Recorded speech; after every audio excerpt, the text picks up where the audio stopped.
స్తోత్రములు ప్రభు. నాయన, ఈ భూమి మీద మేము జీవించినంతకాలం నీ ఆజ్ఞను ఆధారం చేసుకుని మాత్రమే నీ వాక్యమనే జీవాహారమును భుజిస్తూ ఆ మాటలను అనుసరిస్తూ ఒక వ్యక్తిని, ఒక సమాజాన్ని, ఒక గ్రామాన్ని ప్రభు ఎలా నడవాలో, నడిపించాలో, ఎలా ఎదగాలో, ఎలా ఎదిగించాలో, ఎలా మాట్లాడాలో, ఎలా జీవించాలో ప్రభువా మాకు తండ్రి నీ గ్రంథము ద్వారా నేర్పించావు. నీ గ్రంథాన్ని పక్కన పెట్టకుండా, లోక జ్ఞానాన్ని తెచ్చుకొనకుండా నీ మహాజ్ఞానంలోనే మేము ప్రవర్తించటానికి, నీ మహాజ్ఞానంలోనే మేము ఎదగడానికి కృప చూపించండి. నీ ఆజ్ఞ తప్పిన నాడే మేము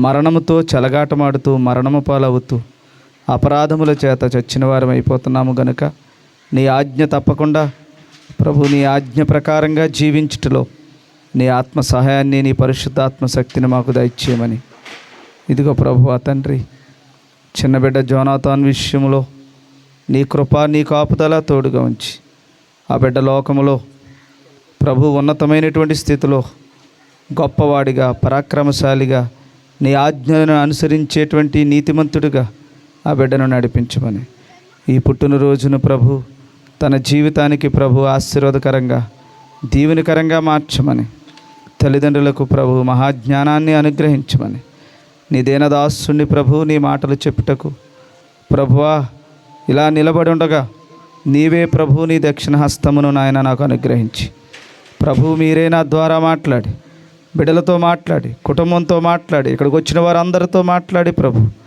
వారి జ్ఞానాన్ని ప్రభు సరిచేసి పరిపూర్ణమైన జ్ఞానములోకి నడిపించమని యేసు ప్రభు వారి శ్రేష్టమైన పరిశుద్ధమైన నామములో ప్రార్థిస్తూ వేడుకొనుచున్నాము పరమ తండ్రి. Amen, amen. పరిశుద్ధ గ్రంథంలో దేవుని యొక్క మహాజ్ఞానం ఈ గ్రంథములో లిఖించబడి ఉంది. ఈ జ్ఞానం అత్యంత శక్తివంతమైనటువంటి జ్ఞానం. ఈ జ్ఞానం అత్యంత ఆశీర్వాదకరమైన, దీవెనకరమైనటువంటి జ్ఞానం. దేవుడు ఈ మాటల ద్వారా ఎవరినైతే దీవిస్తాడో, ఈ ప్రపంచంలో ఏ వ్యక్తి కానీ, ఏ సమాజము కానీ, ఏ శక్తి కానీ ఒక వ్యక్తి దీవించబడకుండా, ఒక వ్యక్తి ఆశీర్వదించబడకుండా, ఒక వ్యక్తి ఉన్నతమైన స్థితిలోకి ఎదగకుండా ఏ ఒక్కరూ కూడా ఆపలేరు. ఎందుకంటే ఈ సృష్టికర్త అయినటువంటి దేవుడు అనుగ్రహించినటువంటి మహాజ్ఞానం. బైబిల్ గ్రంథంలో దేవుడిచ్చిన జ్ఞానాన్ని మాత్రమే ఆధారం చేసుకుని మనం బ్రతకాలి. గ్రంథం తప్పిన నాడు మనం చచ్చిన వారమి. మనం అందరము గ్రంథ ప్రజలుగా జీవించాలి తప్ప లోక జ్ఞానం ప్రకారంగా మనం జీవించకుండా జాగ్రత్త పడాలి. పరిశుద్ధ గ్రంథంలో ద్వితీయోపదేశకాండం 28వ అధ్యాయంలో దేవుడు చెప్తున్నటువంటి మాటను మనం ఎప్పుడు కూడా మనసును పెట్టుకోవాలి. ఎప్పుడు మనం దేవుని ప్రజలము, దేవుని బిడ్డలము, దేవుని యొక్క సంతతి, దేవుని యొక్క వారసులము కాబట్టి దేవుని మాటే మనం వినాలి. తండ్రి మాట వినని పిల్లలు ఎంత శాపగ్రస్తులు అవుతారో, అలాగే దేవుని మాట వినని, అనగా బైబిల్ని చదవని, బైబిల్ జ్ఞానములో నడవనేటువంటి ప్రజలు కూడా అలాగే శాపగ్రస్తులు అవుతారన్నది దేవుని యొక్క చిత్తం. కాబట్టి దేవుని యొక్క చిత్తాన్ని మనం నెరవేర్చాలంటే ఎన్నో ఆటంకాలు ఉంటాయి, ఎన్నో ఇబ్బందులు ఉంటాయి. చూడండి, కరెక్ట్గా మైక్ పట్టుకున్నప్పుడే సెల్ రింగ్ అవుతుంది ఏమా, అలా ఆటంకపరుస్తారనమాట. ప్రతి దాంట్లోని కూడా ఇబ్బందే ఉంటుంది దేవుని పనిలో. ఎందుకంటే దుష్టుడు ఈ లోకంలో ఉన్నాడు కనుక దుష్టుడు ఏదో ఒక రకంగా దేవుని యొక్క నీతి నుంచి తప్పించాలనే ప్రయత్నం వాడు చేస్తాడు. దేవుని యొక్క మహాజ్ఞానం అందరూ నేర్చుకోవాలి.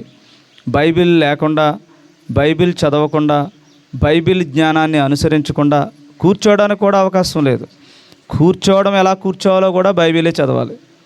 మాట్లాడడం ఎలా మాట్లాడాలో కూడా బైబిలే చదవాలి. ఎలా చూడాలో బైబిల్ చదవాలి. ఎలా మాట్లాడాలో, ఎలా జీవించాలో, వేసే ప్రతి అడుగు కూడా బైబిల్నే అడిగి తెలుసుకోవాలి. దేవుని యొక్క జ్ఞానం తప్ప మన జీవితంలో ఇంకొకటి పరిపాలన మనలను చేయకూడదు, చేయనివ్వకూడదు. కాబట్టి చాలా జాగ్రత్తగా మీరు మీ జీవితాలను జాగ్రత్తగా కాపాడుకోవాలని ప్రభు పేరట మీకు తెలియజేస్తూ ఉన్నాను. కాబట్టి తల్లిదండ్రులుగా ఉన్న మనం కానీ, దేవుని ప్రజలుగా ఉన్న మనం కానీ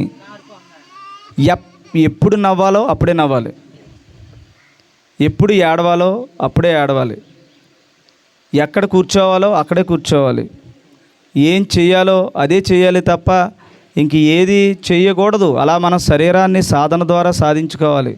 ఇప్పుడు ఫోటోలు తీస్తున్నాడు, మీకేంటి పని?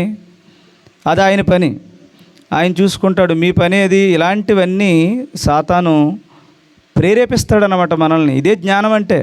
జ్ఞానం అంటే మీరేమనుకుంటున్నారంటే ఆ టైంకి ఏదో బైబిల్ చదవడం, ఆ టైంకి ఏదో పాట పాడడం, ఆ టైంకి ఆమేన్ హల్లెలూయా దేవా అయిపోయింది. అస్సలు పొరపాటును కూడా అది కాదు. అసలు మనకు అలా నేర్పించేస్తున్నారు. అలాంటి వాళ్ళు ఎక్కువైపోను కాబట్టి బలం ఎక్కువైపోతుంది అంతే. మీకు ఒకరోజు తెలుస్తుంది నేను ఎంత ఘోరం చేశానా అని. కానీ బైబిల్ని ఆధారం చేసుకునే జీవించాలి, బైబిల్ని ఆధారం చేసుకునే బ్రతకాలి. ఒక చిన్న ఎగ్జాంపుల్ చెప్తాను మీకు. ఈరోజు ఆ పేరు మిక్కీ అని పెట్టారు. మిక్కీ అనే పేరు నేను పెట్టలేదు, వాళ్ళు పెట్టుకున్నారు అందంగా ఉందని. మిక్కీ. నేను పెట్టిన పేరు ఏంటంటే జోనాథాన్ అని పెట్టాను. జోనాథాన్ అనే పేరుకి అర్థం ఏంటంటే దేవుడిచ్చు బహుమానం అని అర్థం, గాడ్స్ గిఫ్ట్ అని అర్థం. లేకపోతే దేవుడు అనుగ్రహించిన దేవుని యొక్క ఉన్నతమైనటువంటి ఆశయం అని అర్థం, దేవుడు ప్రసాదించినవాడు అని అర్థం. ఆ పేరు పెట్టకుండా ఏం పెట్టారంట? మిక్కీ అని పెట్టారు. మిక్కీ అనే మాటకి అర్థం ఏంటంటే పనికి మాలినవాడు అని అర్థం. కాబట్టి ఇప్పుడు పని పాట లేనటువంటి వాడు, ఆ అర్థం లేనివాడు, జ్ఞానం లేనివాడని పేరు పెట్టారు. ఇదిగో పక్కన ఒక మిక్కీని పెట్టారు, మిక్కీ మౌస్ దాని పేరు. మిక్కీ మౌస్ అంటే బలహీనమైనది. ఇంట్లో ఉంటుంది దీన్ని. మిక్కీ మౌస్ అంటే మనకి ఎలా ఉంటుందంటే సుంచి అంటారు కదా ఇంట్లో, చిన్నదనమాట. అది ఇంతే ఉంటుంది. అది ఎవరు కొట్టినా చచ్చిపోతుంది పాపం, కీంకీమంట. అలా ఒక బలహీనమైనటువంటి పేరుని వారు బలము లేనటువంటి పేరుని పెట్టారు. ఎందుకంటే నేను విమర్శించడం అనేది కాదు, విమర్శించడం వల్ల ఏం కాదు, కానీ జ్ఞానము లేక జోనాథాన్ అనే పేరు ఏదో కొంచెం పెద్ద పేరులాగా. జోనాథాన్ అంటే ఏదో తెలుసా? దేవుని బహుమానం. ఎంత బహుమానమో తెలుసా? సౌలు కుమారుడు, ఆయన దావీదుకి స్నేహితుడు, తండ్రి నీతి తప్పిన నీతి తప్పని కుమారుడు జోనాథాన్. అలాంటి పరాక్రమశాలి, దేవుడిచ్చు బహుమానమైన ఆయన పేరు ఈ బిడ్డకు ఉండాలని ప్రార్థనాపూర్వకంగా పెట్టుబడిన పేరుని పక్కనెట్టి సింపుల్గా మిక్కీ అని సరదాగా ఉందని, చూడడానికి బాగుందని పెట్టారు. కానీ జ్ఞానం మనలను చాలా జాగ్రత్తగా చూసుకోవాలన్నమాట.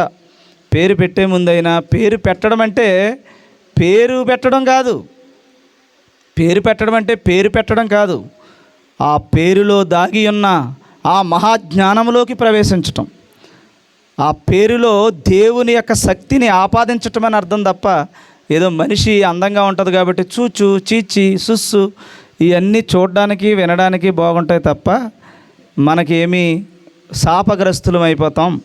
కాబట్టి నేను చెల్లి రేనాను నేను అనుకున్నాను చాలా జ్ఞానవంతులుగా, చాలా జ్ఞానంగా ఉంటుంది అనుకున్నాను. ఎందుకంటే ముందు యూత్ మీటింగ్స్ జరిగేవి. మనకి యూత్ మీటింగ్స్ జరిగే దాంట్లో ఎప్పుడూ క్రమం తప్పేది కాదు. బాప్తిస్మం సంబంధించినటువంటి పరీక్షలు అడిగినప్పుడు, సిద్ధపాటు చేసినప్పుడు చక్కగా నోట్స్ ప్రిపేర్ చేసుకుని అందరికంటే చాలా మహాజ్ఞానంగా చెప్పగలిగింది. చెప్పినప్పుడు నిజంగా దేవుడు నాకు ఇచ్చిన చెల్లి అంత సంతోషించాను అనమాట నేను. ఎందుకంటే నేను ఎవరినైనా గౌరవించేటప్పుడు లోకంలో అందరినీ గౌరవిస్తాం, కానీ వాక్య జ్ఞానంలో ఎదుగుతున్న వారి ఎడల మరింత ప్రేమ, బాధ్యత నాకు ఎక్కువ ఉంటుంది.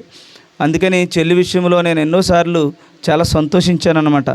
అలా చెప్తూ ఉండేది. ఎంతోమందిని చెల్లి రేనా దగ్గరికి వెళ్ళండి, చెల్లి రేనా దగ్గరికి వెళ్ళి బాప్తిస్మం సంబంధించిన కొన్ని అవన్నీ మీరు నేర్చుకుంటూ ఉండండి, ఇలాంటివి చెప్పి పంపిస్తూ ఉండేవాడిని. కానీ రాను రాను మంచిగా బ్రతుకుతున్న వారి ఎడల సాతాను ఎక్కువ ప్రభావం చూపిస్తుంది అన్నాను కదా. ఎవరిని ఎదుగటం వాడికి ఇష్టం ఉండదు. అందుకని మరి ఏమైందో ఏమో మొత్తానికి అలా జ్ఞానంలో నెమ్మదిగా తగ్గిపోయి చివరికి కుర్రోడికి మిక్కి పెట్టే దగ్గరికి వచ్చింది. కాబట్టి ఇలా జ్ఞానము ఉన్నది అనుకున్న వారిని జ్ఞానము లేని వెర్రివాళ్ళుగా దేవుని ఎదుట సాతాను నిలబెట్టేస్తూ ఉన్నాడు. కాబట్టి ఇవన్నీ చాలా ప్రమాదకరం. కాబట్టి ఇవన్నీ జాగ్రత్తగా మీరు పద్ధతిగా దేవుని చిత్త ప్రకారంగా నడవాలని కోరుతున్నాను. తమ్ముడు నువ్వు తర్వాత పెట్టుకుంటావా ప్లీజ్? తర్వాత ఇదిగానే వాక్యం అయిపోయి. కాబట్టి దేవుని యొక్క మహాకృపను బట్టి ఈరోజు నేను ఒక విషయాన్ని మాత్రం మీకు ఈరోజు తెలియజేస్తాను. ద్వితీయోపదేశకాండం 28వ అధ్యాయంలో అక్కడ దేవుడు చెప్తున్న మాట శ్రద్ధగా గుండెల్లో పెట్టుకోండి. ఏమన్నానంటే, నీవు నీ దేవుడైన యెహోవా మాట శ్రద్ధగా వినాలి. ముందు దేవుని యొక్క జ్ఞానం ముందు ఎలా ఉండాలంటే శ్రద్ధ ఉండాలి. శ్రద్ధ కలిగిన వాడు మాత్రమే జ్ఞానవంతుడు అవుతాడు. శ్రద్ధ లేనివాడు ఏంటంటే తప్పిపోతూ ఉంటాడు, మార్గం తప్పిపోతూ ఉంటుంది. దేవుని దగ్గర కూర్చున్నప్పుడు వినేటప్పుడు ఎప్పుడు కూడా శ్రద్ధ మెయింటైన్ చేయాలన్నమాట. ఏమ్మా, ప్రతి ఒక్కరూ కూడా శ్రద్ధగా దేవుని మాటలు వినాలి. శ్రద్ధ లేనివాడికి శాపగ్రస్తుడు అయిపోతాడు. ఎందుకంటే దేవుడు చెప్పాడు కదా ఆజ్ఞది. ఆజ్ఞను అతిక్రమించిన వాడికి తప్పకుండా దేవుడు శిక్షిస్తాడనమాట. కాబట్టి శ్రద్ధగా వినాలట. వింటే సరిపోదు, అక్కడ చెప్తున్నాడు వాటిని అన్నిటినీ అనుసరించి నడుచుకొనవలెను. ఇక్కడ ఫెయిల్ అవుతున్నాడు మనిషి. విన్న దగ్గర బాగానే కొంచెం అటు ఇటు అయినా వింటున్నాడు, కానీ అనుసరించడం దగ్గర ఫెయిల్ అవుతున్నాడు అనమాట. అనుసరిస్తేనే దేవుని వాడు అవుతావు, దేవుని బిడ్డ అవుతావు, దేవుని యొక్క ఆశీర్వాదాలు పొందుతావు కదా. అక్కడ రాశాడు కదా క్లియర్గా. ఏమని రాశాడు?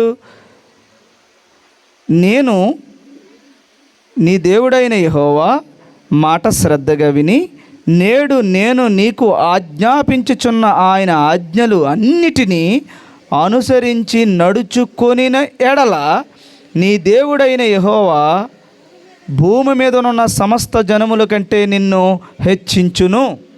అంటే దేవుడు నిన్ను హెచ్చించాలన్నా, దేవుడు నిన్ను దీవించాలన్నా, కింద మాట ఏంటంటే, కింద ఇంకొక మాట చెప్తున్నాడు, అనుసరించి నడుచుకుని ఎడల నీ దేవుడైన యెహోవా మాట వినిన ఎడల ఈ దీవెనలన్నీ నీ మీదకి వచ్చి ప్రాప్తించును. వాటిని ఇంక ఎవడు ఆపలేడు. ఇంకా దేవుని దీవెనలు ఎప్పుడు ఎవ్వడూ ఆపలేడు. ఇంకా ఏ శక్తి ఆపలేదు. ఎప్పుడు ఆయన మాట శ్రద్ధగా విని ఆ మాటలను అనుసరించినప్పుడు మాత్రమే. లేకపోతే ఇంక నువ్వు బయటికి వెళ్ళిపోయావని అర్థం, లోపల ఉన్నా బయట ఉన్నావని అర్థం. ముందు ఏం చేయమన్నాడు? ఆజ్ఞ శ్రద్ధగా వినాలి. రెండో మాట ఏం చెప్పాడు? దీనిని అనుసరించాలి. ఈ రెండు జరిగితే నీ ఇంటికి దీవెనలు పంపిస్తాను. అవి ఎవ్వడు ఎక్కడ ఆపలేడు. ఇంక దేవుడు పంపించేదాన్ని ఎవడు ఆపలేడు. ఎలాగ ఆపలేడని మీకు రావచ్చు అంటే, దావీదుని రాజుని చేయాలనుకున్నాడు దేవుడు. దేనికి చేయాలనుకున్నాడంటే, ఆయన మంచి కాపరిగా నిరూపించుకున్నాడు. గొర్రెల కొరకు తన ప్రాణమును పెట్టడానికైనా తన జీవితాన్నే సమర్పించుకుని బ్రతికాడు దావీదు. అందుకని దావీదు దేవునికి బాగా నచ్చి ఆయన ఆజ్ఞలను అనుసరించాడు గనుక ఏం చేశాడమ్మా? రాజుని చేయాలనుకునే ఒక దీవెనను పంపాడు. పంపినప్పుడు దేవుడు పంపించిన ఆజ్ఞని ఎవడైనా అడ్డుకుందామని ప్రయత్నం చేశాడు, ఆపుదామని ప్రయత్నం చేశాడు. వారి కుటుంబంలో తండ్రి అడ్డుకోవడానికి ప్రయత్నం చేశాడు, అన్నదమ్ములు అడ్డుకునే ప్రయత్నం చేశారు, రాజ్యమే అడ్డుకునే ప్రయత్నం చేసింది, సౌలు అడ్డుకునే ప్రయత్నం చేశాడు, అలా అన్నదమ్ములలో ఉండేటువంటి వాళ్ళ బంధువర్గం అడ్డుకునే ప్రయత్నం చేసింది. అందరూ వెలివేశారు. కానీ సమూయేలు ద్వారా దేవుడు ఆ దీవెనను దావీదుకు మాత్రమే అనుగ్రహించాడు. ఎందుకు వచ్చింది ఆయనకంటే, ఆయన మాటను శ్రద్ధగా విని ఆయన మాటను అనుసరించి నడుచుకునే ఎడలా అందరికంటే నిన్నేం చేస్తానన్నాడు? హెచ్చిస్తానన్నాడు. హెచ్చించి చూపించాడు. కాబట్టి మనం శ్రద్ధగా వినం దేవుని మాట. ఒకవేళ విన్నా ఆ మాటలు పక్కబెట్టి మన మాటలు జరిగించుకుంటూ ఉంటాం. సో దేవుని మాట అంత శక్తివంతమైనది. అందుకని ఎప్పుడు కూడా మన మనస్సాక్షి ప్రకారంగానే నడుచుకోవాలి. మనం దేవుడు చెప్పిన వాక్య ప్రకారంగానే నడుచుకోవాలి తప్ప నీతి తప్పకూడదు. నీతి తప్పిన రోజే చనిపోయినటువంటి వారిముగా బైబిల్ చెప్తుంది. మీరు మీ అపరాధముల చేత చచ్చిన వారై ఉన్నారు. అపరాధములు చేయకూడదు. దేవుని యొక్క జ్ఞానములో మాత్రమే మనం నడుచుకోవాలి అని బైబిల్ మనకి తెలియజేస్తుంది. అయితే పరిశుద్ధ గ్రంథంలో మరొక మాటను మనం చూద్దాం. ఎఫెసీయులకు రాసిన పత్రిక 2వ అధ్యాయం 1 వచనాల నుంచి కొన్ని మాటలు చదువుదాం. ఆ మాటలలో కొంత దేవుని యొక్క మహాజ్ఞానం మన ఎడల దేవుని యొక్క ఉద్దేశమై ఉంది. చదవండమ్మా. మీ అపరాధముల చేతను పాపముల చేతను ఏమా చచ్చిపోయారు అంటున్నాడు. అదేంటి, బ్రతికే ఉన్నాం కదా అనే డౌట్ రావచ్చు మనకి. బ్రతుకున్నాం కదా అనే డౌట్ రావచ్చు. ఇప్పుడు బ్రతుకున్నామని అనుకుంటున్నాము కానీ మీరు చచ్చిన వారే అంటున్నాడు. సో ఎలా బ్రతకడం, ఎలా జీవించున్నామని ఒక నిర్ధారణ మన దగ్గరికి వస్తుందంటే అపరాధము అంటున్నాడు.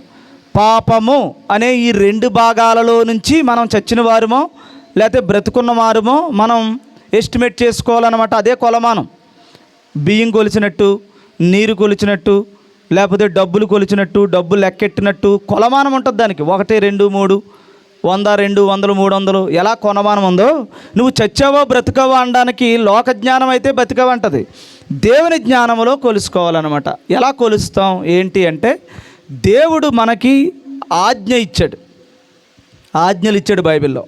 ఎన్ని వందల ఆజ్ఞలు ఉన్నాయి అది ఎవరికే అవసరం లేదు. ఆజ్ఞలు ఎన్నో తెలియదు. ఆజ్ఞను అనుసరించడం అంతకంటే ఇప్పుడు అసలు అనుసరించడం తర్వాత గొడవ. ఆజ్ఞను అసలు ఆజ్ఞలు ఎన్నో ఏ సంఘానికి అవసరం లేదు. హల్లెలూయా, ఆమేన్, ఇది అందరికీ కావాలి. ఏమ్మా, అనవసరమైనవి, దేవుడు చెప్పని తంతంతా మందిరాల్లో కావాలి. దేవుడు నియమించిన ఆజ్ఞగాత్రం ఎవరికి అవసరం లేదు. కాబట్టి 723 ఆజ్ఞలు బైబిల్లో ఉన్నాయి. 723 ఆజ్ఞలలో నువ్వు ఇప్పుడు ఎంతవరకు ఎన్ని అవలంబించావు? 723 ఆజ్ఞలు నీకు వచ్చేసిన రోజున, ఈ రోజున మిక్కీ అనే పేరు పెట్టరాళ్ళు వచ్చేసి ఉంటే అప్పుడు ఏమైంది? ఇప్పుడు వారి జీవితంలో ఏం జరిగింది? లోకములో ఉండే ఏమ్మా చాలామంది చూడండి, సుస్సు, నిజమే సుస్సు అనే పేరు ఉంది, మీకు తెలుసో తెలీదు కానీ సుస్సు, తర్వాత సుబ్బు, ఇలాంటి పేర్లు రకరకాల పేర్లు ఉన్నాయి. స్వీటీ, టింకు, ఇలాంటి పేర్లు రకరకాల ముద్దు పేర్లు, అట్లా ముద్దు పేర్లు అని పిలుస్తున్నారు. ఈ ముద్దు పేర్లు అనేది పిలవడం సరదాగా ఈ లోకాన్ని అనుసరించడం అనేది ఎంత ప్రమాదకరమో, చాలా ప్రమాదకరమని మీకు అర్థమవ్వాలి. ఇప్పుడు ఎంత ప్రమాదకరం అంటే, ఇప్పుడు తెలుసో కాదు తెలియక ఏం పేరు పెట్టింది నా కొడుకు, ఏమని పెట్టినట్టు ఇప్పుడు పనికి మాలిన వాడు అని పెట్టుకుంది ముద్దుగా. ఎవరైనా జ్ఞానం ఎరిగితే అలా పెట్టుకుంటారండి? అడుగాడు అంటే పనికి మాలినోడు. ఎవరు? ఆ మిక్కీ మౌస్. ఏమ్మా ఇంకా చోటా భీమ్, స్పైడర్ మ్యాన్,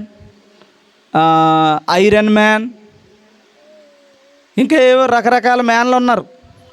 అవన్నీ ఉత్తిది, ఏమీ లేవు చరిత్రలో కానీ జీవితంలో కానీ లేవు. కానీ వాటిని నమ్ముకుని చాలామంది స్పైడర్ మ్యాన్ అనగానే ఏం చేయాలి, స్పైడర్ మ్యాను, ఈ ఐరన్ మ్యాను నాకు ఏమవ్వదు అనుకుని చాలామంది బిల్డింగుల నుంచి దూకేసి చచ్చిపోయిన వాళ్ళు ఉన్నారు.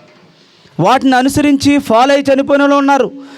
అబద్ధాన్ని నిజమని నమ్ముకుని వారి జీవితాలను పాడు చేసుకున్న వాళ్ళు ఉన్నారు. అందుకని బైబిల్ జ్ఞానమే మహాజ్ఞానం. అందుకని అది తప్ప ఇంకా ఎవడో, బంధువులు కాదు కదా, కుటుంబం కాదు కదా, ఎవడ దూరం అయిపోయినా దేవుని మాటను మాత్రం ఎప్పుడూ విడిచిపెట్టకూడదు. ఎవడేమైపోయినా నీకు దేవుడు నువ్వు ఒక్కడవు చాలు, నీ పక్షాన దేవుడు ఉంటే చాలు. అందరూ ప్రపంచమంతా నీ పక్కన ఉండే, దేవుడు లేకపోతే అన్నీ కూడా సున్నా, నీకేమీ లేనట్టే. కాబట్టి అపరాధం చేశారు. అపరాధం దీంట్లోనే కాదు, నేను చెప్పాను ఏమన్నానంటే చూడండి ఆ మాట ఎలా చెప్పాను. తమ్ముడు నువ్వు ఇంకా ఇల్లు కట్టుకుంటున్నావు, ఇంకా ఇవో ఊసలే కనబడుతున్నాయి, బయట ఊసలు కనబడుతున్నాయి, ఇంకా లోపల ప్లాస్టింగ్ సరిగా చేయించుకోలేదు, చుట్టూ గోడలంతా కూడా ప్లాస్టింగ్ చేయించుకోలేదు. ఇప్పుడు ఇది ఈ కూడికను ఏర్పాటు చేసుకోవడంలో, ఇంతమందిని పిలవడంలో, ఇంతమందికి భోజనాలు పెట్టడంలో ఏదైనా దేవుని ఆజ్ఞ ఉందంటారా, లేదంటారా? ఇదే మీటింగ్. ఒకవేళ డబ్బులు ఉన్నాయనుకోండి అమ్మా, ఇప్పుడు తమ్ముడికి ఒక 10 ఎకరాల వెనకాల ఉందనుకోండి, 10 రూపాయలు ఖర్చు పెట్టుకున్నా పెద్దగా ఇబ్బంది ఏమీ లేదు. అది కూడా దేవుడు అడుగుతాడు. నీ డబ్బు కదా అని నువ్వు ఖర్చు పెట్టుకోవడానికి ఏమీ లేదు. అనుకుంటున్నారు ఉందని, నా డబ్బు నా ఇష్టమని. రేపొద్దుడు దేవుడు డబ్బు ఖచ్చితంగా అడుగుతాడు.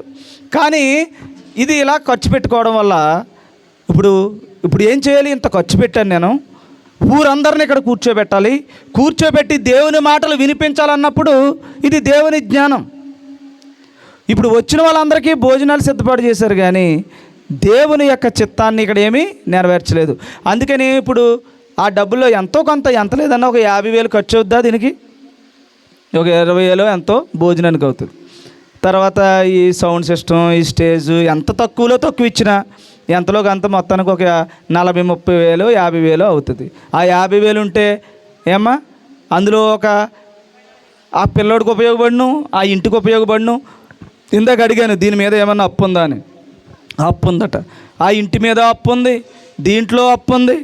ఏమో ఇవన్నీ రేపొద్దుట ఎవడైనా వచ్చి ఇంటి మీద పడి తిడతంటే అవమానం జాన్ విక్టర్కా, దేవునికా? చెప్పండి, దేవునికా?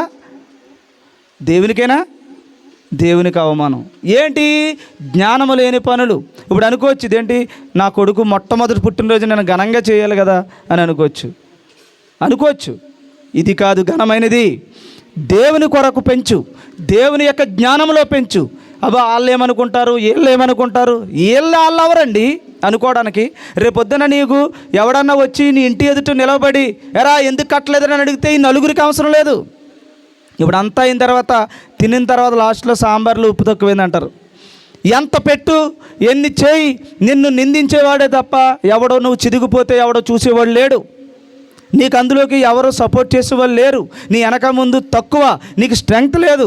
నువ్వు కష్టపడు. ఇప్పుడు ఈ అప్పంతా తీర్చడానికి ఆదివారం ప్రార్థనకు రావు, ఆదివారం రావు, శుక్రవారం రావు, మంగళవారం రావు. ఈ భారం నీ మీద ఉంటుంది. ఈ భారం తీర్చాలి. వాయిదా కనపడుతుంది, నీకు ప్రార్థన కనపడదు. చివరికి సాతాను అడుగుజాడల్లో నడిచి చివరికి జీవితం ఇబ్బంది అయిపోద్ది. అప్పుడైతే తండ్రి రాలేడో, ఎప్పుడైతే తల్లి రాలేదో, రేపొద్దున కొడుకు ఈరోజు అంటే అర్థమవుదు, రేపొద్దున మా అమ్మ నాన్న నేనెందుకు వెళ్తానని ఆడేవాళ్ళు. మొత్తానికి కుటుంబాన్ని చిదిపేస్తున్నాడు సాతాను. దేనికో తెలుసా? జ్ఞానము లేక. జ్ఞానం ఉంటే ఇలా ప్రవర్తించరు. నాకు తెలిసినటువంటి వ్యక్తి పేదవాడు, లేనటువంటి వాడు, అప్పులు చేసుకుని అక్కడక్కడ తిరుగుతున్నటువంటి వ్యక్తి తన కుమార్తె యొక్క ఉయ్యాల్లో పడుకోబెట్టినప్పుడు 30,000 40,000 ఎట్టు ఉయ్యాల, కిందో లేరు, పైలో లేరు, పైన లేరు. ఒక ఉయ్యాలు ఊపితే 3 ఊగుతాయి అన్నమాట. ఆ ఉయ్యాలు కొనుక్కున్నాడు, అప్పుల పాలయ్యాడు.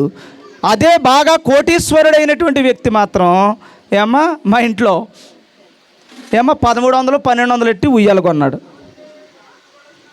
జ్ఞానము కాలైన దానిని, బైబిల్ చెప్పని దానికి నువ్వు ఇచ్చే స్టేజ్ ఆ స్టేజ్లో ఇవ్వాలి. బైబిల్ విషయంలో మాత్రం నువ్వు ఎంత అప్పు చేయి, దేవుడు నిన్ను నిలబెట్టేస్తాడు. ఒక మీటింగ్ పెట్టడానికో, ఒక దేవుని మందిరం నిర్మించడానికో, లేకపోతే ఒక పరిచర్య చేయడానికి ఆ కెమెరా ఈ కెమెరా అడుగుతున్నాం. ఈ కెమెరా కొనడానికి ఇప్పుడు ఈ 30,000 దీనికి పెట్టుంటే దేవుడు ఎంతో ధన్యుడిగా మార్చేవాడు. కానీ ఇది చేయరు. ఎందుకు చేయరంటే జ్ఞానము లేదు. అప్పు చేసో, ఇబ్బంది పెడో, ఆడన్నాడనో ఈడన్నాడనో అంటారు. రేపొద్దున సహాయం చేసేవాళ్ళు ఎవరు ఉండరు. అందుకని అంటున్నాడు అక్కడ, ఏమన్నాడంటే అపరాధములు, ఇవన్నీ అపరాధములు. దేవుని ఆజ్ఞ కానిది ఏదైనా అపరాధమే. గుర్తుపెట్టుకోండి, దేవుని ఆజ్ఞ కానిది, దేవుడు చెప్పనది ఏదైనా ఎవడు చెప్పినా అది ఏంటట? అపరాధము. పాపం ఏది? ఆజ్ఞను అతిక్రమించటమే పాపం కదా. ఇప్పుడు పాపమన్నా అపరాధమన్నా ఎవరిది? దేవుని ఆజ్ఞను అనుసరించి నడవకపోవడమే కదా. అంతేనా కాదా? ఆజ్ఞను అనుసరించకపోవడమే. ఇప్పుడు ఆజ్ఞను అనుసరించుకోకుండా లోకాన్ని అనుసరించటం వలన ఈ బిడ్డకి ఏ దీవెన, వాళ్ళకి ఏ దీవెన, వచ్చిన బంధువర్గానికి ఏం దీవెన, వాళ్ళకి ఏంటి దీవెనలు చెప్పండి. దేవుడు క్లియర్గా చెప్పేశాడు కదా. ఎందుకు మోసం చేస్తున్నారు మీరు ప్రజల్ని? ఎందుకు మీరు మోసపోతున్నారు? చెప్పేశాడు క్లియర్గా. నా ఆజ్ఞను అనుసరించిన వాడికే నా దీవెనలు పంపిస్తానన్నాడు. ఇప్పుడు ఆజ్ఞ అది నీకు. లోకాన్ని నడుస్తున్నావు, లోక మర్యాదను అనుసరించొద్దు అని చెప్పాడు. అది కూడా ఒక ఆజ్ఞ. అనుసరించొద్దు అన్న మాటని అనుసరిస్తున్నావు, నువ్వు శాపగ్రస్తుడు అవుతావు. రెండవది జ్ఞానము. జ్ఞానం అంటే ఏది? ఆజ్ఞ. ఆజ్ఞ అంటే ఏది? దేవుడు ఈ జీవిత కాలములో నీకు అనుగ్రహించిన జీవన విధానం, చట్టం, ధర్మశాస్త్రం దేవుడు నీకు ఇచ్చాడు కనుక ఆ ధర్మశాస్త్ర ప్రకారంగానే నీ బిడ్డను పెంచాలి. ముందు మీరు పెరగాలి. అపరాధముల చేతను పాపముల చేతను చచ్చిపోయారు. చచ్చిపోయి ఎందుకమ్మా? చచ్చిపోయే పనులు ఎందుకు చేయాలి? మనం ఎంత జ్ఞానం అనుకుని చచ్చిపోయే పనులు చేయాలి? కాబట్టి చక్కగా కూడుకోబెట్టి కృతజ్ఞత కూడుకులు పెట్టుకుని దేవుని సేవకుని పిలుచుకుని, నేనేమనుకుంటానంటే ఇదే సంఘటన నా ఇంట్లోకి వస్తే నేనేం చేస్తానో తెలుసా?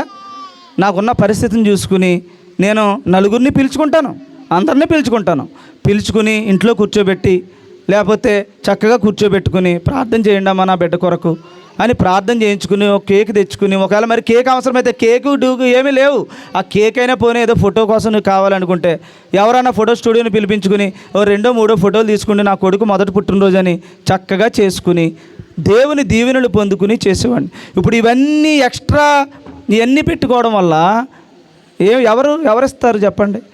నేను ఇన్ని మాటలు చెప్తున్నాను, నేను ఏమైనా చేయగలనా? మీరు ఇంతమంది వచ్చారు, మీరేమైనా చేయగలుగుతారా? ఎవడ బాధ ఎవడ కష్టం ఆడే పడాలి. చివరికి అప్పుల బాధ ఎక్కువైతే ఆడే చావాలి.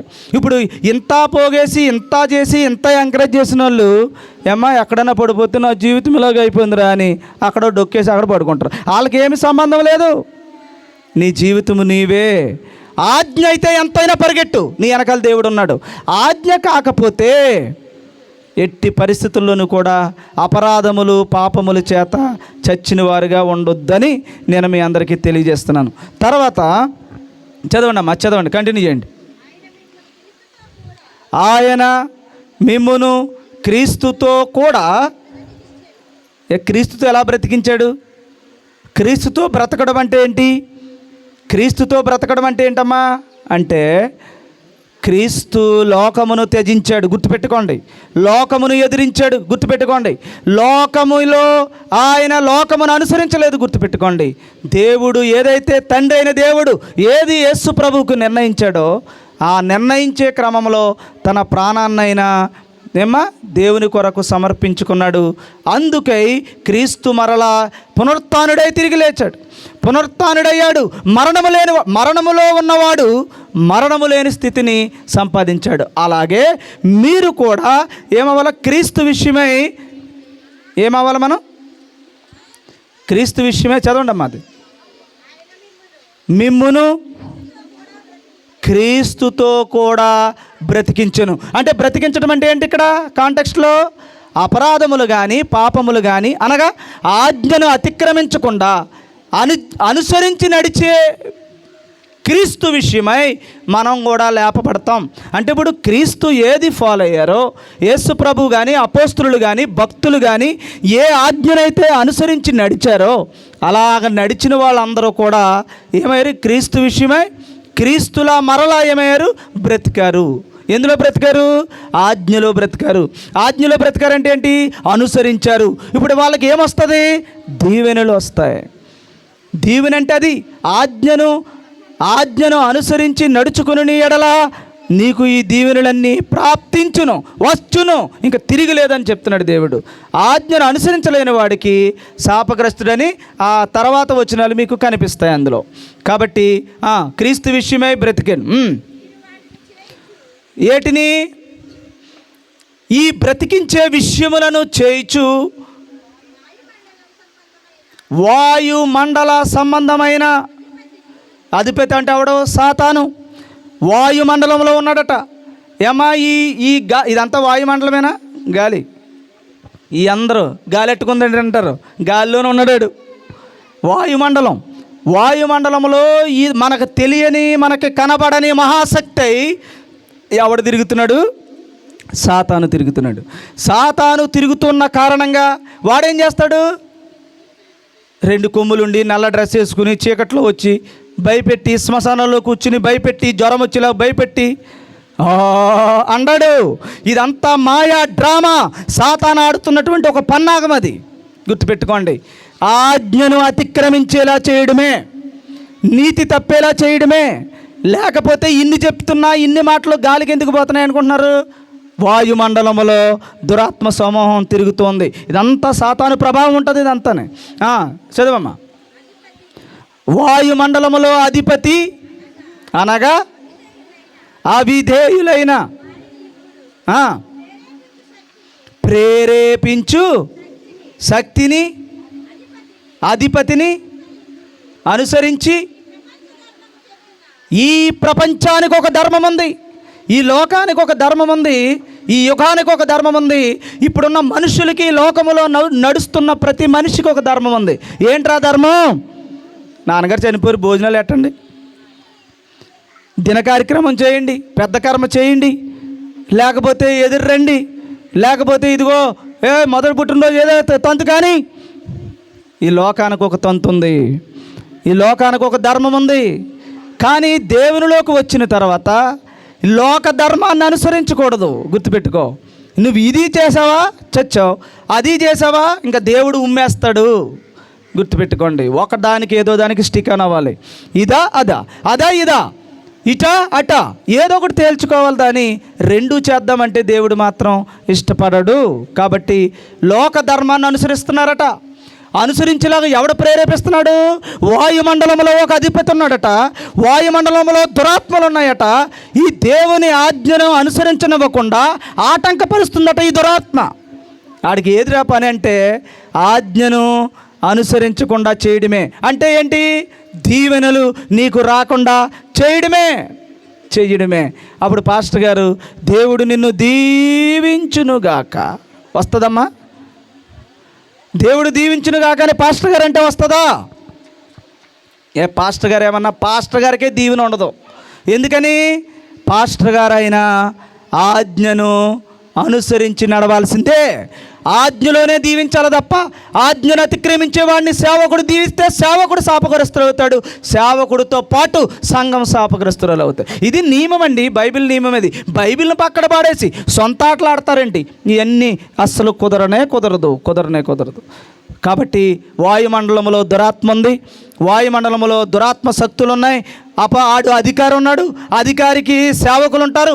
ఆ సేవకులందరూ కూడా పల్లకడిములో కొన్ని కోట్ల మంది పనిచేస్తున్నారని నేను అనుకుంటున్నాను. లేకపోతే ఇంత చెప్తున్నా, ఇన్ని మాటలు అంటున్నా, ఎందుకు చేస్తున్నాడు ఈ మనిషి అంటే వాయుమండలంలో వాడి మాట వింటున్నాడు. ఎవడొకటి ద్వారా బలమైన శక్తిగా వస్తున్నాడు. వచ్చి వాడు ఏం చేస్తున్నాడంటే చేయకూడని పనులన్నీ, చేయరాని కార్యాలన్నీ దేవునికి విరుద్ధంగా సాతానే చేయిస్తున్నాడు. ఇది నమ్మండి. కాబట్టి దేవునికి విరుద్ధమైనది ఏది క్రైస్తవులలో దేవుని బిడ్డలుగా ఉన్న వారికి అస్సలు ఉండకూడదు. దేవుని ఆజ్ఞ తప్ప. దేవుని ఆజ్ఞ ఇక్కడికి రావడం ఆజ్ఞ అయితే రావాలి, లేదా రాకూడదు. ఇంకా భోజనం ఆజ్ఞ అయితేనే చేయాలి, లేకపోతే చేయకూడదు అంతే. ఇప్పుడు భోజనం ఆజ్ఞగా మార్చండి, ఇక్కడ రావడం ఆజ్ఞగా మార్చండి, ఎదుటివాడితో మాట్లాడడం ఆజ్ఞగా మార్చండి. లోకాన్ని అనుసరిస్తారేటి?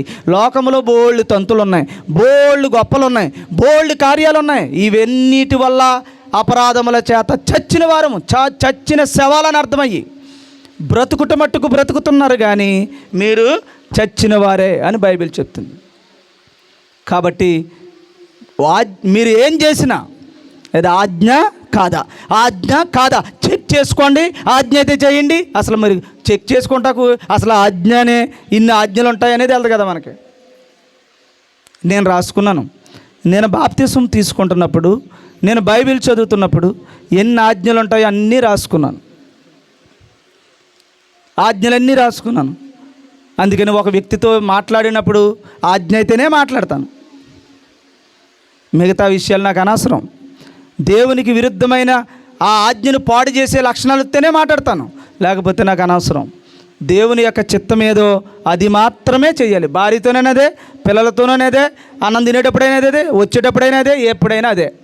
ఇంకా ఆజ్ఞ అతిక్రమిస్తే చచ్చిన వాడిని అని నాకు తెలుసు. అందుకని ఆ మాటలు ఎవడు వినకుండా సాతాను ఏం చేస్తున్నాడు? వారిని దురాత్మ ప్రేరేపించి నీతిమంతుడు ఒక్కడన్నా ఉంటుంటే ఆయన్ని ఉరేసి చంపేస్తున్నారు, లేకపోతే రాళ్ళతో కొట్టి చంపేస్తున్నారు. ఆనాటి సమాజంలోనే అదే జరిగింది, ఈనాటి సమాజంలో కూడా అదే జరుగుతుంది. మంచిగా చెప్పుకున్న వాడికి మంచి మాట ఎవడికి ఎక్కట్లేదు. తేనె మాటలు లేమ్మా షుగర్ కోటింగ్ మాటలు నచ్చుతున్నాయి. అమ్మా శత్రువట 100 ముద్దులు పెడతాడట, ఆ ముద్దులే నచ్చుతున్నాయి. ఏమ్మా మంచి మాట మాత్రం, వాడిని గద్దింపు మాట మాత్రం ఎలా ఉంటుంది? చేదుగా కష్టంగా ఉంటుంది. కాబట్టి ఇప్పుడు ఏం చేయాలమ్మా?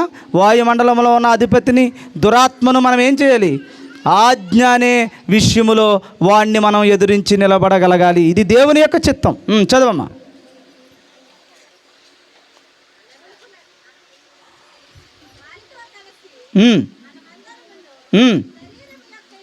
శరీరము యొక్కయు అమ్మా మనస్సు యొక్కయు కోర్కెలను నెరవేర్చుకునుచు. ఎవరితో కలిపి జాయింట్ పార్ట్నర్ అవడు? పార్ట్నర్స్ ఎవరక్కడ? వాయుమండలంలో ఉన్న అధిపతి దురాత్మ. ఆడి దేనికి కనెక్ట్ చేశాడు? మనసుకిని శరీరానికి కనెక్ట్ అయ్యాడు. కనెక్ట్ అయ్యి చదవమ్మా. శరీరానికి ఒక ఆశ ఉంది. ఈ శరీరానికి ఏ ఆశ ఉంది? మంచి బట్ట కట్టాలి. దీనికి ఆశ ఏంటమ్మా? అందరికీ ఆశలేంటి? శరీరానికి మంచి బట్ట కట్టాలి. ఒక్కొక్కరు బట్ట కూడా లేదు, బాగా తినాలి. ఒక్కొక్కరికి బాగా తినాలి. ఇంకొకరికి బట్ట వద్దు, తిండి వద్దు, మంచి బంగారం కావాలి. ఒక్కొక్కడు బంగారం వద్దు, తిండి వద్దు, ఏమ్మా బట్ట వద్దు. ఏం కావాలి? ఆస్తులు పెంచాలి. ఒక్కొక్కడికి ఆస్తులు వద్దు, ఏమీ వద్దు, ఏమ్మా వ్యభిచారం కావాలి. దానికోసం ఎన్ని కోట్లైనా ఖర్చు పెట్టేస్తాడు, దానికోసం ఆస్తులు అమ్మేసుకుంటాడు. ఒక్కొక్కడికి ఏమీ వద్దు, అధికారం కావాలి. అధికారం కోసం ఏమ్మా పదవుల కోసం కోట్లు ఖర్చు పెడతారు, ఎకరాలు చేస్తూ ఉంటాడు. ఒకడు అధికారంలో మింగేస్తున్నాడు, ఒకడు వ్యభిచారంలో మింగేస్తున్నాడు, ఒకడేమో తాగుళ్ళలో మింగేస్తున్నాడు. తాగుబోదేడికి ఇంకా దాచుకుందాం, కట్టుకుందాం, తిరుగుదామని ఉండదు, ఇంకా తాగేయడమే. వాడి కోసం కుటుంబాన్ని అమ్మేస్తాడు, ఏమ్మా శతమానాలు అమ్మేస్తాడు, అవసరం వచ్చినట్టు చంపేస్తాడు. వాడికి ఆ కోరిక. దేని కోరిక అది? వాడంటే వాడొకడా? శరీరంలో కోరికలు అయ్యి దేంతో జాయింట్ కనెక్షన్ అడిగి? వాయుమండలంలో అధిపతి. వాయుమండలంలో అధిపతి ఏం చేస్తాడు? దురాత్మ ఆజ్ఞను అతిక్రమించేలా చేసి శరీరాన్ని ఆసరాగా తీసుకుని శరీరానికి ఆశ కల్పించి ఏం చేస్తాడు? తాగుబోతాడు, తాగేవాడు గాను, వ్యభిచారం చేసేవాడు వ్యభిచారం గాను, డబ్బు సంపాదించిన డబ్బు కానీ ఇంకా ఏమున్నాయో వాళ్ళన్నీ ఆశలు ఏమైతే ఉన్నాయో అన్నీ ధరిస్తాడు. చదవమ్మా. చదవమ్మా.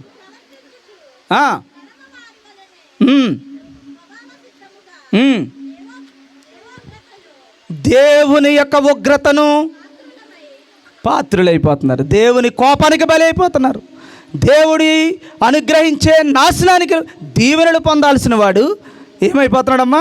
ఉగ్రత పొందుతున్నాడు. చూడసారా, దేవుడేమో దీవెన ఇవ్వాలనుకున్నాడు, ఆ దీవెనను సాతాను ఎలా మారుతున్నాడు? వాయుమండలంలో అన్న అధిపతి శాపంగా మార్చేస్తున్నాడు, ఉగ్రతగా మార్చేస్తున్నాడు. ఏ దేవుడు దీవించాలనుకున్నాడో మనిషిని, అదే మనిషిని దేవుడే ఉగ్రత పాలు చేసి కాల్చేసేటట్టు ఈ దురాత్మ ఈ ఆకాశ మండలములో అధిపతిగా తిరుగుతూ మనిషిని ఆజ్ఞ తప్పి పాపము చేసి అపరాధములు చేసేవారుగా చేస్తున్నాడు అనమాట. ఇప్పుడు ఇన్ని మాటలు ఎవడంటాడండి? ఎవరికి కావాలి? చెప్పండి. బతికేవాడికి కావాలి, చచ్చేవాడికి అవసరం లేదు. అందుకనే చచ్చిన వారు చచ్చిన పని చూసుకుంటారు, నువ్వు నన్ను వెంబడించు అన్నాడు. చచ్చేవారితో నీకు పని ఏంటి?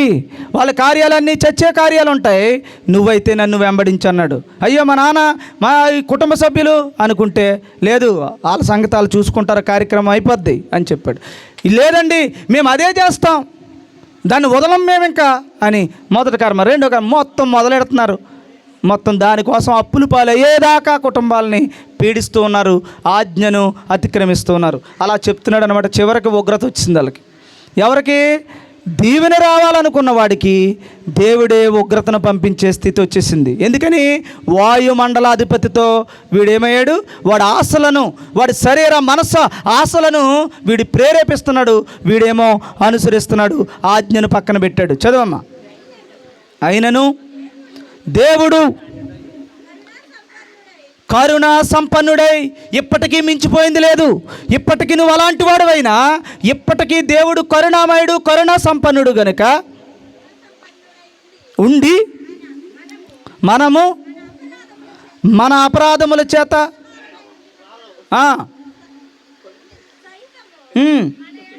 మన ఎడల అమ్మా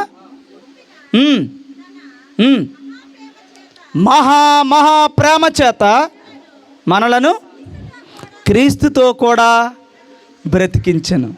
ఇలాగా అపరాధముల చేత చచ్చిన వారై దేవునికి విరుద్ధమైపోతున్నా కూడా దేవుడు ఇప్పటికీ కూడా మనలను క్రీస్తుతో బ్రతికించాలని ఎంతో తాపత్రయపడుతూ బ్రతికిస్తూ ఉన్నాడు. కానీ చాలామంది చచ్చిపోతూ ఉన్నారు, క్రీస్తు మాటను వినట్లేదు. ఈరోజు ఎంత చెప్పానా, చెల్లికి ఎంత చెప్పాను, తమ్ముడికి ఎంత చెప్పాను. మరలా ఎప్పుడు కూడా అలాంటి మిస్టేక్ చేయకుండా వారు జాగ్రత్త పడాలి.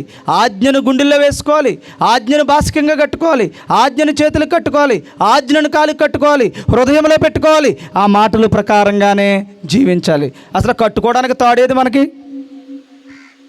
తాళంటే ఉంది కానీ తాడేది? భర్త కట్టిన తాడుంది కానీ తండ్రి అనుగ్రహించిన దేవుని వాక్యమనే తాడు ఎవడికి, కట్టుబాటు ఎవడికి లేదు. అది కట్టుబాటు అంటే అది ఆజ్ఞ అనేది కట్టుబాటు. తాళిదేముంది, తాడేముంది? కానీ తాడుంచుకుంటున్నారు.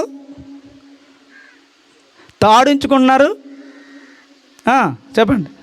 తాడుకి ఏం భద్రం లేకుండా ఎప్పుడైనా బంగారం అరిగిపోతే కొద్దిగా అతికించుకుని, తాడు అరిగిపోతే కొత్త తాడు తెచ్చుకుని, పూస లేకపోతే పూస తెచ్చుకుని ఈ బాధలు అయ్యే పడుతున్నారు. ట్రెండ్ను ఫాలో అవుతున్నారు. మరి తాళిలో కూడా ట్రెండ్. ఇంతకుముందు ఒక తాడు ఉండేది పసుపు కొమ్ము, తర్వాత బంగారం వచ్చింది, మళ్ళీ 1, 2 అన్న దగ్గర 2 వచ్చాయి. 2 దగ్గర నుంచి మళ్ళీ ఏమొచ్చింది? నల్ల పూస వచ్చింది. ఆ పూస మళ్ళీ బంగారం అయింది, మధ్యలో ఉన్న దారం బంగారం పోగయింది. అలాగ తాళి మార్చుకుంటున్నారు. అప్పుడు ఇంత పొడుగుండేది, ఇప్పుడు ఇక్కడికి వస్తుంది మెళ్ళకి. ఇదంతా ట్రెండ్ ఫాలో అవుతున్నారు. కట్టు మొదలైంది కానీ కట్టుబాటు పోయింది. అది పోవడానికి రీజన్, కట్టుబాటు ఎవరెత్తిపోయాడు? ఆకాశ మండలంలో ఉన్న అధిపతి ఎత్తిపోయాడు. కట్టు అక్కడ ఎవరి దగ్గర ఉంచాడు? పనికి లేని, ఏమాత్రం ఉపయోగం లేని కట్టును మాత్రం ఉంచాడు. కట్టుబాటును వాడు ఎత్తుకుపోయాడు. అందుకని కట్టుబాటు ఉంటే ఎలా ప్రవర్తించాలో అలా ప్రవర్తిస్తారు. కట్టు మాత్రం ఉంటే ఆ తాడితోనే ఊరేస్తారనమాట అవసరమైతే. కాబట్టి ప్రియమైన దేవుని సంగమా, మీ అందరికీ కూడా ఈ జ్ఞానం ఎవరికి అవసరం లేదు. సింపుల్గా అయిపోవాలి. ఇప్పుడు ఆమెన్ అని నేను వెళ్ళిపోవాలి అంతే. ఈ పాటి కాబట్టి నేను రాజమండ్రి పోవాలి. అలాంటి ప్రార్థనలు వచ్చేసాయి. ఎవరికి బాధ కలగకూడదు, ఎవరికి చెమట పట్టకూడదు. సింపుల్గా సాతాను చెప్పినట్టు నడవాలి. సాతాను ఏ ఆజ్ఞనైతే పాటించకుండా మనిషిని భ్రమపరుస్తున్నాడో ఆ భ్రమ కావాలి మనిషికి. సుఖంగా సంతోషంగా ఈ జీవితం సాగిపోవాలి. ఆ తర్వాత అగ్నిలో పడి ఉగ్రత పాలవ్వాలని బైబిల్ చెప్తుంది. కాబట్టి కష్టాన్ని నేర్పట్లేదు, సుఖాన్ని మాత్రమే సంఘాల్లో కూడా నేర్పించే పరిస్థితి వచ్చింది. చదివామా చివరికి అంటే అధ్యాయం కాదులేండి, ఆ 8వ వచనం వరకు. కృపచేత, అది దేవుడు అనుగ్రహించిన కృప. కృప అంటే ఏంటి? దేవుడు ఉచితంగా నీకు అనుగ్రహించిన దేవుని యొక్క శక్తి. ఆ శక్తి నీకు అనుగ్రహించినప్పుడు ఇప్పటికైనా ఆ దురాత్మతో పోరాడాలి వద్దా? అసలు నువ్వు వాడతలేదు కదా, కత్తిస్తే కత్తింట్లో పెడుతున్నావు. అసలు దేవుడిచ్చిన ఏ ఆయుధము, రక్షణ ఆయుధాలు ఇచ్చాడు దేవుడు. శిరస్సుకి ఇచ్చాడు, చేతులకి ఇచ్చాడు, కాళ్ళకి ఇచ్చాడు, అన్నింటికి ఏమిచ్చాడమ్మా? సర్వాంగ కవచమని ఇచ్చాడు దేవుడు. యుద్ధోపకరణములను ఇచ్చాడు దేవుడు. వాటిని ఎవడో ఉపయోగించట్లేదు. ఆ వాటితో పోరాడరా, ఎగిరిపోతాడు సాతాను అంటే అవి తీసి లోపల బీరువాలో పెడతాం. కానీ ఎవడు యుద్ధోపకరణములను ఉపయోగించట్లేదు. ఉపయోగించిన వాళ్ళు గొప్ప వాళ్ళు అయ్యారు. ఉపయోగించిన వాళ్ళు ఇదిగో అపరాధముల చేత, పాపముల చేత చచ్చిన వారిగా ఉగ్రత పాలవుతున్నారు అని బైబిల్ చెప్తుంది. కృప వచ్చింది. ఆ కృప ద్వారా మనం ఏం చేయాలమ్మా? రక్షింపబడాలి. ఎవరి చేత రక్షింపబడాలి? ఎవరి చేత రక్షింపబడాలి? రక్షణ ఎప్పుడు వస్తుంది? నా భార్య చేతిలో నుంచి రక్షింపబడ్డాను రా బాబు అంటే ఏం చేసింది? భర్త చేతిలో నుంచి రక్షింపబడింది, అప్పుల దగ్గర నుంచి రక్షింపబడ్డావు, లేకపోతే ఈ లోకములో ఏవేవో ప్రమాదాల నుంచి, అప్పుల నుంచి, జైలు నుంచి, శిక్షల నుంచి రక్షింపబడ్డానంటావు. కానీ పాపము నుంచి రక్షింపబడే కృప నీ దగ్గరికి వచ్చినప్పుడు ఎవరితో పోరాడి సంపాదించావు రక్షణ? వాయుమండలములో ఉన్న అధిపతి. వాడు నీ శరీరమునకిచ్చే ప్రేరణ, వాడు నీ శరీరమునకు మనసుకిచ్చే ప్రేరణ. నువ్వు జయించి వాడి మీద యుద్ధం చేసి జయించి రక్షింపబడ్డావు. దేని ద్వారా? దేవుని యొక్క కృప ద్వారా రక్షింపబడ్డావు. క్రీస్తు యేసునందు ఆయన మనకు ఎవరి ద్వారా చేశారు? తండ్రైన దేవుడు తన కుమారుని ద్వారా అనుగ్రహింపబడిన కృప మనందరికీ దేవుడు ఇచ్చాడు. అసలు నీకు దేవుడే తండ్రి వద్దు, అయినా వచ్చేద్దు నీకు పరలోకం. కాబట్టి తండ్రి ఎవరి ద్వారా అనుగ్రహించాడట? యేసు ప్రభు ద్వారా. ఆయన అనే సంబోధన అక్కడ తండ్రి అని అర్థం. అత్యధికమైన కృప మహదైశ్వర్యము. ఏమ్మా ఎలా? కృప అనేది ఐశ్వర్యం అంట. మనకేది ఐశ్వర్యం? తమ్ముడు 3 ఎకరాలు కొన్నాను రా, ఇది ఐశ్వర్యం. మనకి గొప్పగా చెప్పుకుంటాం, ఆస్తులు చెప్పుకుంటాం, డబ్బు చెప్పుకుంటాం, ఈ అన్నిటిని ఐశ్వర్యం అనుకుంటున్నాం మనం. బాగా ఐశ్వర్యవంతుడాడు, బాగా ఉన్నోడవాడాడు, బాగా సౌండ్ పార్టీ కాదు. ఎవరు? వాయుమండలంలో ఉన్న అధిపతి కల్పిస్తున్న భ్రమది. ఇక్కడ ఐశ్వర్యం ఎవరిది? కృపను రక్షింపబడే దేవుని యొక్క మహాశక్తిని పొందుకున్నవాడు ఐశ్వర్యవంతుడు. కృప అనే మహదైశ్వర్యము రాబోవు యుగములలో కనపరచు నిమిత్తము క్రీస్తు యేసు నందు మనలను ఏంటమ్మా? ఆయనతో అంటే ఆయనతో యేసు క్రీస్తుతో ఆయన ఎలా సాధించాడో, ఎలా జయించాడో అలా నీవు కూడా జయించి పరలోకమందు ఆయనతో కూడా కూర్చుండబెట్టాను. రేపొద్దున నిన్ను నన్ను అలాగే కూర్చుండబెడతాడు. దేనికని? కృప అనే మహదైశ్వర్యము చెప్పున రాబోవు కాలంలో దేవుడు ఇచ్చే ఆ మహిమ కిరీటాన్ని నువ్వు పొందుకుంటావు అని బైబిల్ చెప్తుంది. ఎవరికిది? ఆజ్ఞలను అనుసరించి నడుచుకున్న వాడికి వచ్చే దీవెన. దీవెన అంటే అది. అట్టి దీవెన యేసు ప్రభు ద్వారా మనం పొందుకుంటాం అని చెప్తున్నాడు. ఇంకొక మాట ఉందమ్మా, చదివేయండి, ముగించేస్తాం. విశ్వాసము ద్వారా కృపచేతనే. అది దేని మళ్ళీ విశ్వాసం వచ్చింది చూడండి ఇక్కడికి. విశ్వాసం అంటే ఏది? భౌతికంగా కనబడేది కాదు, నిరీక్షింపబడు వాటి యొక్క నిజస్వరూపం. నిరీక్షిస్తున్నామంటే ఇక్కడ లేదని అర్థం, ఎదురు చూస్తున్నామని అర్థం. ఎదురు చూసేదైతే నువ్వు ఎదురుగా ఉన్న నిలబడేది నీది కాదు, దాని ద్వారా నీకు ఏ మహిమ పొందలేవు. గుర్తుపెట్టుకో. విశ్వాసం అనే పదం వచ్చేసింది అక్కడ చూడండి. విశ్వాసము ద్వారా కృప. విశ్వాసము ద్వారా కృపనా? విశ్వాసము కృప ద్వారా. చూసుకోండి, రెండు కూడా రాబోయేనా? పైన వచనంలో రాబోయేదేనా, పొందుకోబోయేదేనా? మరి ఇక్కడ పొందుకున్న దాని నుంచి దేవుడు దీవించాడంట పెట్టి, నువ్వు పొందుకున్న దాన్ని దీవించాడంట పెట్టి, పొందబోయేది దీవెనంటే అక్కడ. కాబట్టి ఇవన్నీ అక్కర్లంతే. ఒక 200 కోట్లు ఉన్నా పెంటది, కానీ నీకు అక్కర తీరుస్తుంది. సువార్త పరిచర్య జరిగిస్తుంది. దేవుని యొక్క సువార్త ప్రపంచ నలుమూలలకే జరిపిస్తుంది. ఒక ఫ్లైట్ టికెట్ తీస్తుంది, నేను అక్కడ దాకా నడిపిస్తుంది, అక్కడ ఒక వాక్యం చెప్పిస్తుంది, దానికి ఉపయోగపడుతుంది అంతేది అక్కర. అంతే తప్ప అది దీవెన మాత్రం కాదు. గుర్తుపెట్టుకోండి. దాన్ని ఖర్చు పెట్టి దానిని ప్రభు సేవలో ఉపయోగించి నువ్వు మహదైశ్వర్యమైన ఆయన కృప చొప్పున రక్షణ పొందు. అది ఈరోజు క్రమం. మనిషి ఏమో దీని దీవెన అంటున్నాడు, ఈ లోకంలో పొందుకున్న దానిని మహాభాగ్యం అంటున్నాడు. ఇది చాలా ప్రమాదకరం క్రైస్తవుడికి. విశ్వాసం, కృప. చదవమ్మా. కృప చేతనే అంటున్నాడంటే ఇంక దేనివల్ల కాదు అనే కదా అర్థం. కృప అన్నా ఉండాలి, విశ్వాసం అన్నా ఉండాలి. ఈ రెండు కాకుండా రక్షణ పొందావంటావేంటి నువ్వు? తప్పుడు వాటలు, తప్పుడు బోధలు, అబద్ధ బోధలు మనం వినకూడదు. విశ్వాసము, కృప ఈ రెండు కనపడేవి కాదు, రాబోయేవే. అందుకనే ప్రజలందరికీ కలగబోవు మహా సంతోషకరమైన సువార్తమానము నేడు మీకు నేను తెలియజేస్తున్నాను. రాబోయేదా, వచ్చిందా? మరి యేసుప్రభు పుట్టాడు కదా అప్పటికి. ఇప్పుడు నువ్వేమని చేస్తున్నావంటే వచ్చి కనబడుతున్న దానిని ఏమంటున్నావు? ప్రజలందరికీ కలగబోయే మహా సంతోషకరమైన, ప్రజలకి కలగబోయే రక్షణ అది. ఆనాడు ఆయన పుట్టుకలో రక్షించేవాడు వచ్చాడు అని పండగ చేశారు. ఈ రోజున రక్షించబోయేదొద్దు, నీకు రక్షకుడు పుట్టాడని ప్రార్థన చేస్తున్నాం. దానికి పండగలు అయిపోయాయి. కానీ ఈ మహిదైశ్వర్యమును, కృపను, విశ్వాసమును విడిచిపెట్టేశావు.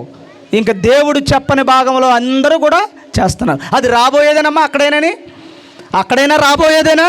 వచ్చేసిందా? అందుకనే మీరు బాగా చదవండి. లూకాసు వార్త 2వ అధ్యాయం బాగా చదవండి. అక్కడ కూడా రాబోయేదే. నువ్వు వచ్చిందనుకుంటున్నావు, ఇప్పుడు రాబోయేదే వచ్చిందనుకుంటున్నావు, కానీ నిరీక్షణలో ఎదురు చూస్తున్నాము దాని కొరకు. అక్కడ మాట ఉంది, చదివేయండి, ముగించేస్తాం. ఒకే ఒక మాట ముగించేస్తాం. ఇది ఏదో నువ్వేదో పెద్ద గొప్ప కార్యాలు చేసి సంపాదించాను అనుకుంటున్నావేమో. కాదది నా కృప విశ్వాసమును బట్టి మాత్రమే.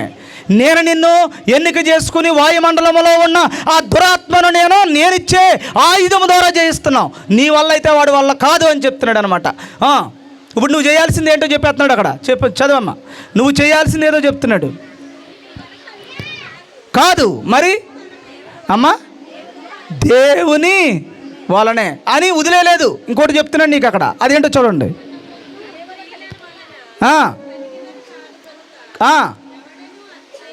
మీరేదో పెద్ద నేను సంపాదించేసుకున్నానని ఏమీ అతిశయపడకండి.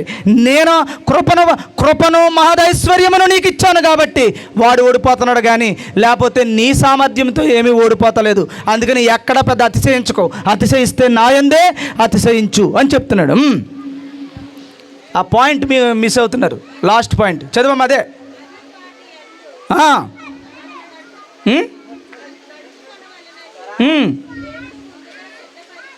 దేవుడు ముందుగా నీ కొరకు సిద్ధపరిచిన, ఇప్పుడు సత్క్రియ చేయాలా? ముందు సిద్ధపరిచాడా? ముందు సిద్ధపరిచింది ఏదట? ముందు సిద్ధపరిచింది ఏది? మహదైశ్వర్యం ఏది? మహదైశ్వర్యం అనేది నువ్వు సిద్ధపాటు చేసిన సత్క్రియలో వస్తుంది. అది సత్క్రియ అంటే ఏది? ఇప్పుడు ముందు మీకు చదివించిన భాగంలోంచి రండి. కృప లాస్ట్, విశ్వాసం లాస్ట్, రక్షణ లాస్ట్, ఆజ్ఞ ఫస్ట్. సత్క్రియ అనేది ఏది ఇక్కడ? నేను నీకు అనుగ్రహించు ఆజ్ఞలను అనుసరించి నడుచుకుని ఎడల ఈ దీవెనలన్నీ నీకు ప్రాప్తించును అన్నాడు. చూసారా? ఆ దీవెనేది? ఆ దీవెన పొందడానికి రక్షణ ఏది? కృప, విశ్వాసం. ఇప్పుడు ఆ దీవెన పొందాలంటే నువ్వేం చేయాలి? ఆజ్ఞలనే సత్క్రియలను నువ్వేం చేయాలి? సత్క్రియలను చేయుటకై క్రీస్తు యేసునందు. ఇది పుట్టినరోజు అంటే. సృష్టింపబడడం అంటే ఏంటమ్మా? పుట్టింపబడమేనా? అది పుట్టినరోజు అంటే. దేనికోసం పుట్టాడట? మిక్కీ అని నాన్న నువ్వు జోనతనా? చూడరా, నిన్ను చిన్నప్పుడే మిక్కీ కింద పెట్టారు నీకు. పెద్దదిగా కదుగు. ఈ పుట్టినరోజులో ఈ రికార్డింగ్ జీవితాంతం ఉంటుంది నీకు. అందుకే రికార్డ్ చేయమన్నాను, నీకు చెప్దామని. ఎలా చూస్తున్నాడు? జోనతాన్ దావీదుకి స్నేహితుడు. దేవుడు అనుగ్రహించిన బహుమానం ఇది, గాడ్స్ గిఫ్ట్.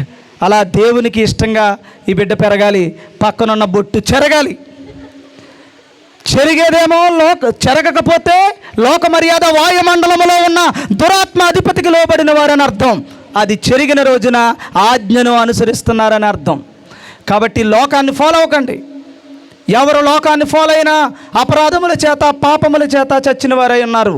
అదే ఆజ్ఞను ఫాలో అయిన వాడు కృప మహదైశ్వర్యమును సత్క్రియ ద్వారా సాధించుకుంటాడు. వాడికే రక్షణ అని బైబిల్ చెప్తుంది. అందుకొరకు నీవు జోనతాన్ అనే నీవు ఈ భూలోకమందు ఏమయ్యాడట? సృష్టింపబడ్డాడు, పుట్టాడు. అది పుట్టుక యొక్క పరమందు కలిగిన బహుమానం. అదే అందుకే పుట్టించబడ్డాం. నువ్వైనా నేనైనా ఇప్పుడు జోనాథన్ అయినా అది పుట్టింపబడిన వ్యక్తి మొదటి అడుగులోనే మిక్కీ అయ్యాడు. రేపటి నుంచి నువ్వేమవ్వాలి? జోనాథన్ అవ్వాలి. జోనాథన్ అంటే తెలుసా? తండ్రిని ఎదిరించైనా సరే నీతి కొరకు దావీదు పక్షాన నిలబడ్డాడు జోనాథన్. అలాంటి ధన్యత దేవుడు నీకు ఇవ్వాలని, మరి మీ అమ్మగారికి మీ నాన్నగారికి అట్టి మహాజ్ఞానం, కృప, మహదైశ్వర్యము ఇవ్వాలని, నిన్ను అలా పెంచాలని, లోకాన్ని విడిచిపెట్టాలని చక్కగా ఇప్పటి నుంచే వింటున్నాడు. కాబట్టి తర్వాత వింటావా? ఇప్పుడే వింటావా? కాబట్టి దేవుడు మీ బిడ్డను నిండుగా దీవించాలని, వచ్చిన వారందరూ కూడా మీ యొక్క ప్రశస్తమైనటువంటి మీ మంచి మనసుతో ఆ బిడ్డను ఇప్పుడు చెప్పిన వాక్యములో దీవించాలి. ఉత్తుత్తి సొల్లు మాటలతో కాదు. దేంతో దీవించాలి? ఇదిగో ఎలా దీవించాలి చెప్పండి. ఆజ్ఞలు అనుసరించాలి. వాయుమండలంలో అడ్డుగా బతాడు, ఆడిని ఎదిరించే సర్వాంగ కవచమును ధరించాలి. అప్పుడు నీవిచ్చే కృప అనే మహదైశ్వర్యముతో యుద్ధము చేసి సాధించే వీరుడిగా, పరాక్రమశాలిగా ఈ బిడ్డను నిలబెట్టు ప్రభువా అని ప్రార్థన చేయాలి. నువ్వేం చేస్తావు? నిండు 100 ఏళ్ళు. ఎన్ని నూరేళ్ళు ఇక్కడ గొడవే, ఎవడ చేయి ఇక్కడ గొడవే. దీర్ఘాయుష్మాన్ భవ. సంస్కృతంలో చెప్తే మాత్రం పదం ఏం మారింది? ఇవన్నీ తప్పు. దేవుని యొక్క చిత్తాన్ని నెరవేర్చితేనే, సత్క్రియ చేస్తేనే, కృపదైశ్వర్యముతోనే రక్షణ పొందుతాడు తప్ప అందుకు సృజింపబడ్డాడు. అట్టి ధన్యత బిడ్డకి దేవుడు అనుగ్రహించి నడిపించునుగాక. ప్రార్థన. ప్రేమ కలిగిన తండ్రి, పరిశుద్ధుడా, మీ ఘనమైన, ప్రశస్తమైన, అత్యంత శక్తి కలిగిన నామమును బట్టి స్తోత్రాలు. నీ యందు భయభక్తులతో జీవించే ధన్యత, సత్క్రియలను నీ కృప అనే మహదైశ్వర్యము చెప్పున ప్రభువా రక్షణ పొందడానికి కృప చూపించండి నాయన. నీ ఆజ్ఞను అనుసరించి నడుచుకొనిన ఎడల, నడుచుకుంటేనే తప్ప ఏ వ్యక్తికి ప్రభువా రక్షణ లేదు. ప్రభువా నీ ఆజ్ఞలను పక్కన పెట్టి ఈ లోకము నడుస్తుంది. నీ ఆజ్ఞలను పక్కన పెట్టి ఈ లోకము నాయన సంచరిస్తుంది తండ్రి. ఉగ్రత పాలవుతారని నీ గ్రంథం సెలవిస్తుందయ్యా. ప్రభు నాయన, జోనాథన్ అలాగ ఉండకుండా ప్రశస్తమైన, పవిత్రమైన మార్గములో నడిచి ప్రభువా నిజమైన నీ బహుమానం ఈ లోకమందు ప్రభువా ఒక వెలుగుగా అనేక మందిని వెలిగించేటువంటి గొప్ప ధన్యుడిగా తండ్రి బిడ్డను దీవించమని, ఆశీర్వదించమని, వాయుమండలములో తిరుగుతున్న దుష్ట శక్తి సంబంధమైన అపవాదిని సంహరించేటువంటి నీ కృప, మహదైశ్వర్యము, నీ పరిశుద్ధాత్మ శక్తి, సర్వాంగ కవచము ప్రభువా ఈ బిడ్డకును మాకును ధరించబజేయమని, అట్టి దానిని సాధించుటకే సృజింపబడ్డాము గనుక అట్టి సృష్టిగా, అట్టి నూతన సృష్టిగా మమ్ములను, మా కుటుంబాలను సిద్ధపాటు చేయమని, ఈ బిడ్డను బహుగా ఆశీర్వదించి కాపాడమని, వారి తల్లిదండ్రులను దీవించమని, వారి బంధువర్గాన్ని దీవించమని, ఈ గ్రామాన్ని దీవించమని, అట్టి నాయన నీ వాక్యమును శ్రద్ధతో విన్న బిడ్డలందరినీ దీవించమని యేసు ప్రభు వారి శ్రేష్టమైన, పరిశుద్ధమైన నామములో ప్రార్థిస్తూ వేడుకొనుచున్నాము పరమ తండ్రి. Amen, amen.